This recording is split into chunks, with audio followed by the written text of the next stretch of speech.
بعض علاقوں میں یہ رواج ہوتا ہے کہ شادی سے پہلے جو منگنی ہوتی ہے اس منگنی کے وقت باقاعدہ گواہوں کی موجودگی میں مولوی صاحب کو بلا کر ایجاب اور قبول کرا کے نکاح پڑھایا جاتا ہے۔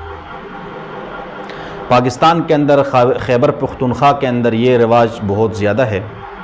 تو ایک ساتھی نے یہ سوال پوچھا ہے کہ منگنی میں نکاح ہم پڑھا دیتے ہیں تو آیا یہ جو نکاح ہے اس کو باقاعدہ نکاح ہی تصور کیا جائے گا یا رخصتی کے وقت دوبارہ سے نکاح پڑھانا لازم ہے؟ اگر یہ نکاح تصور کیا جائے تو کیا میاں بیوی کا ریلیشن قائم کر سکتے ہیں؟ اور اس طرح میاں بیوی پر جو احکام لاگو ہوتے ہیں شریعت کے نکاح کے بعد وہ سارے احکام اس لڑکی اور لڑکے پر لاگو ہوں گے یا نہیں ہوں گے؟ تو اس کا جواب یہ ہے کہ منگنی کے وقت اگر کسی جگہ یہ رواج ہو کہ گواہوں کی موجودگی میں مولوی صاحب کو بلا کر ایجاب اور قبول کرایا جائے تو اس ایجاب اور قبول سے گواہوں کی موجودگی میں نکاح کیا ہو جائے گا؟ منعقد ہو جائے گا۔ اب یہ دونوں میاں بیوی بن گئے اس نکاح کی وجہ سے۔